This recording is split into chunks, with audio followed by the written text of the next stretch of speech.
Hey, what's up? Welcome back sa ating channel. It's Malts TV.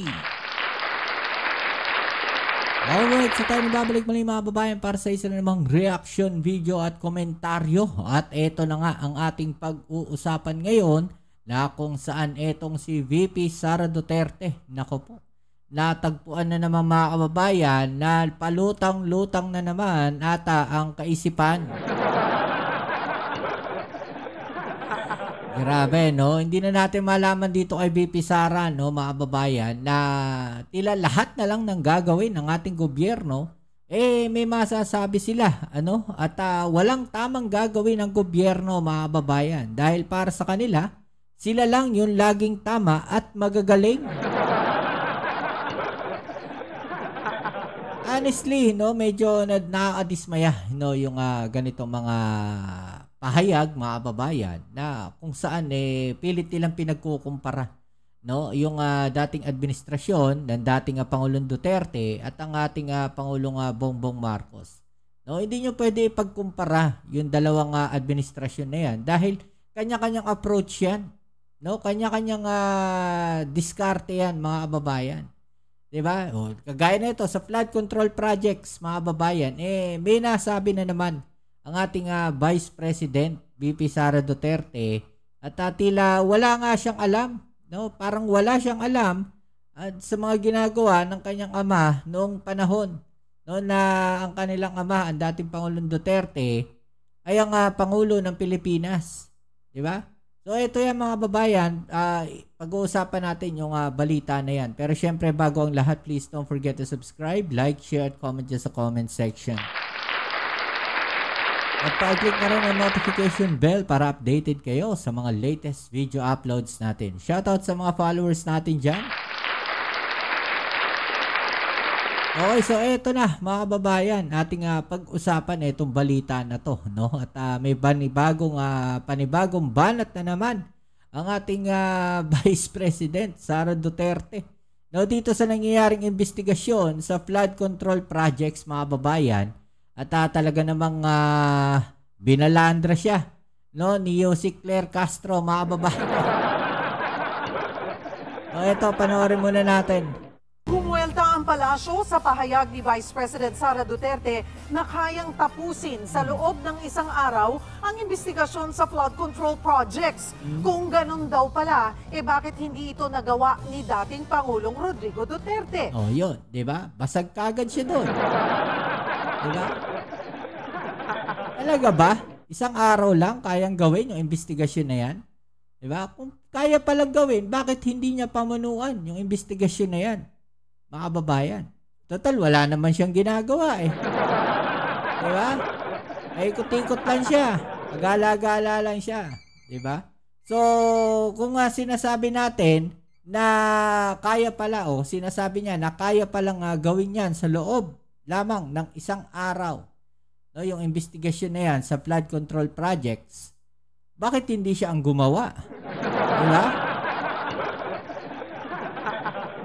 Tuloy natin to. Nasa frontline ng balitang yan, si Maricel Halili. Bangga ang Vice President Sara Duterte versus Palace Press Officer Undersecretary Claire Castro.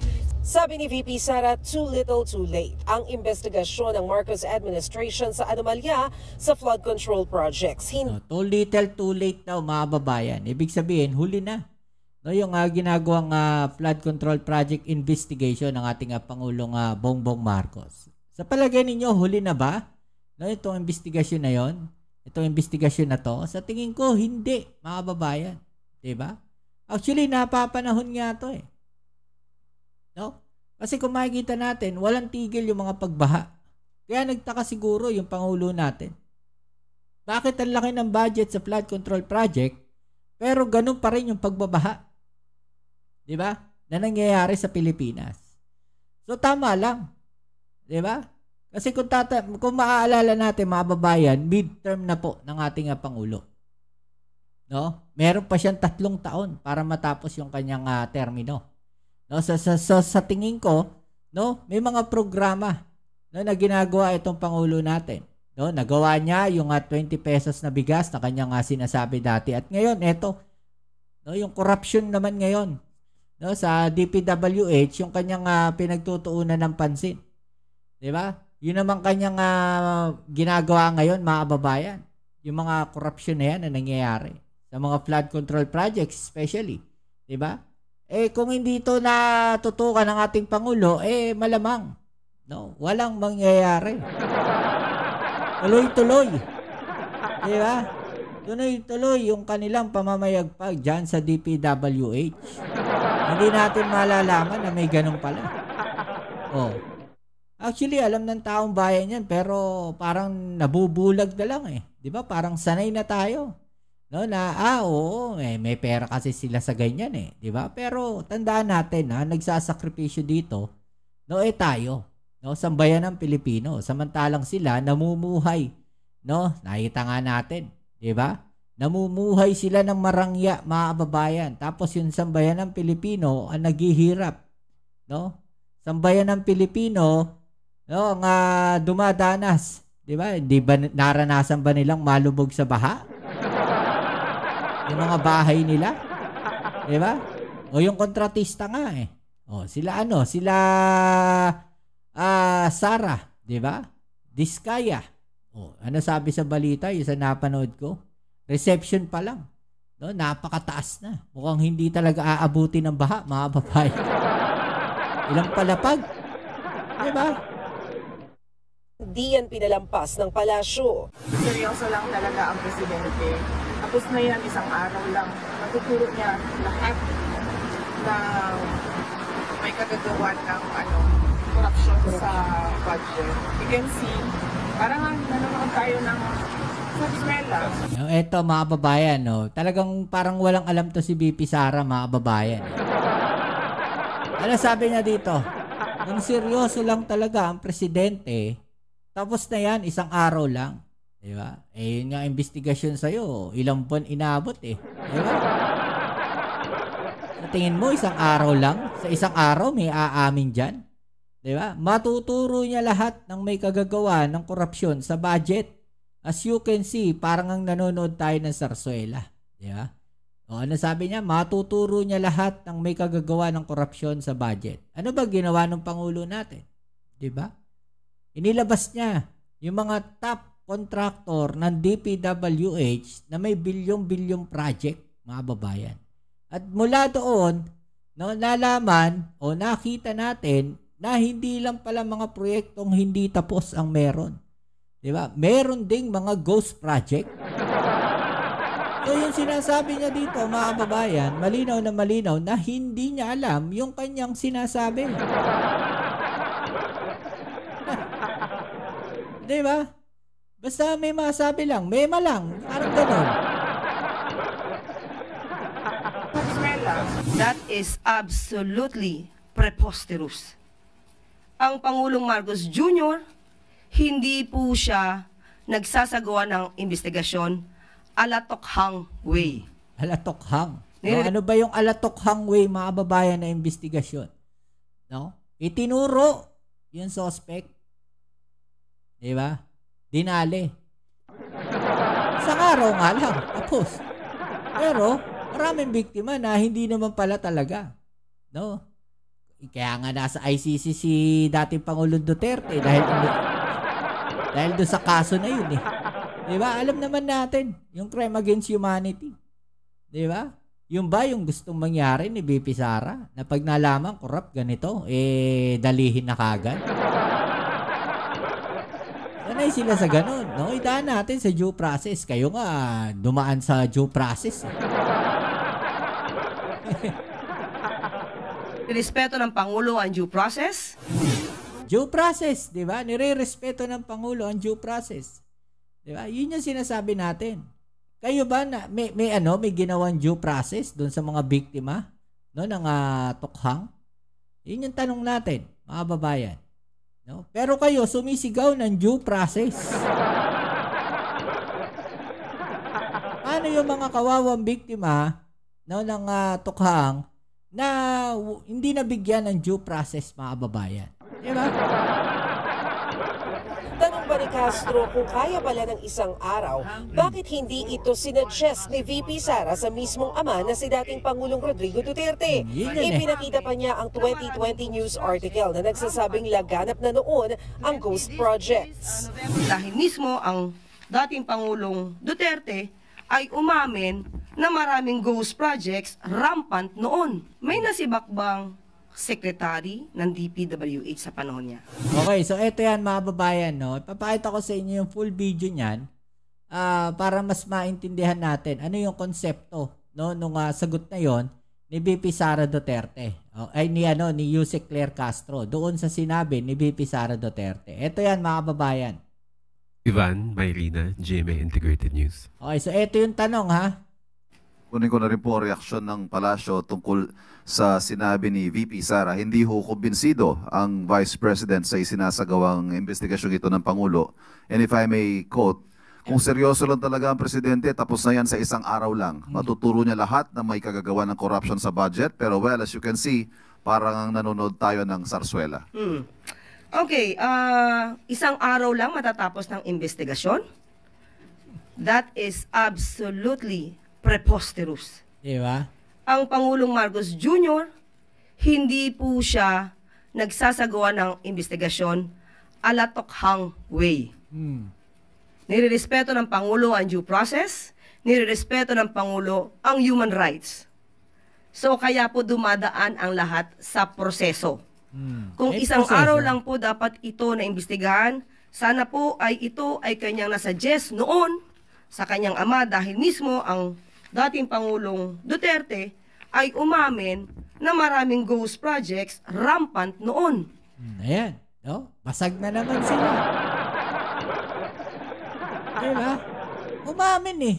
Umamin ng dating Pangulong Duterte, no, na mayroon.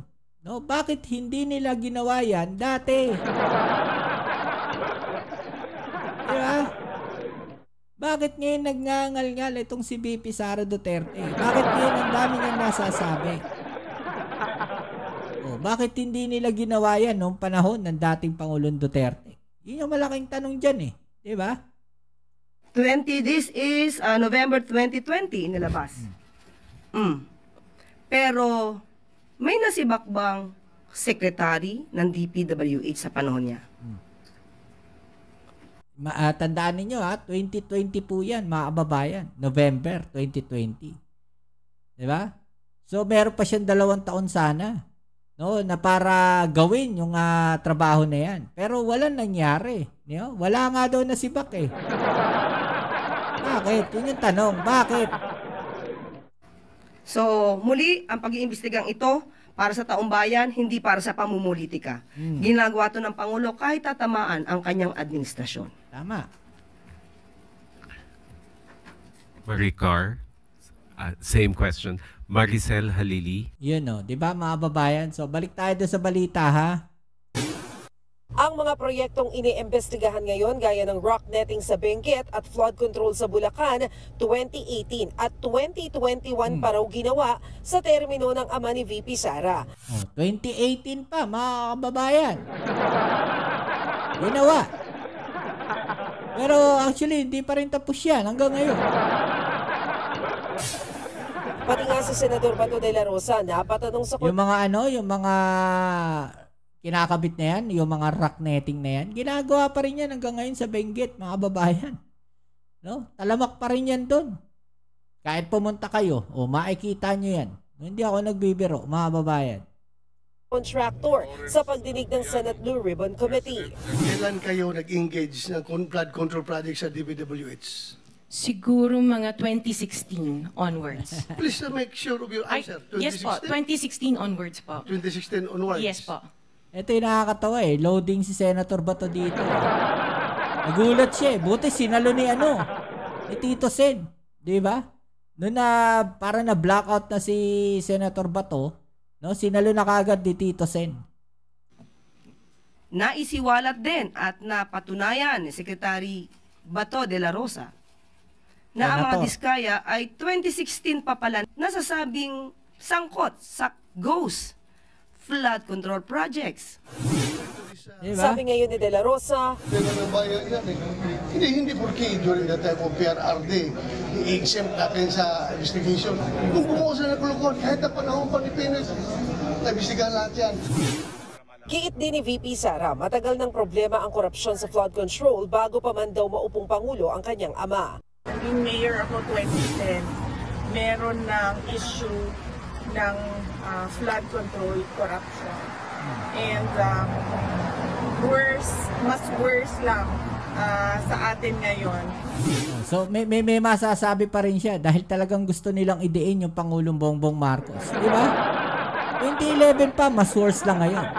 Pero kailan ba pumasok yung mga diskaya? 2016, mga kababayan. Diba? Panahon ng dating Pangulong Duterte. Oh, ano masasabi niya doon? Diba? Ano niya, opinion niya doon? Bumubuo na si PBBM ng Independent Commission na mangunguna sa pag-imbestiga sa maanumalyang flood control projects. Nagbabalita mula sa front. Oh, yan mga kababayan, 'di ba? Malinaw no na wala na namang alam na itong si VP Sara Duterte. Lutang moment na naman. 'Di ba? O ano masasabi niyo diyan? Ay comment na lang sa ibaba niyo mga opinion na natin yung pag-usapan, alright?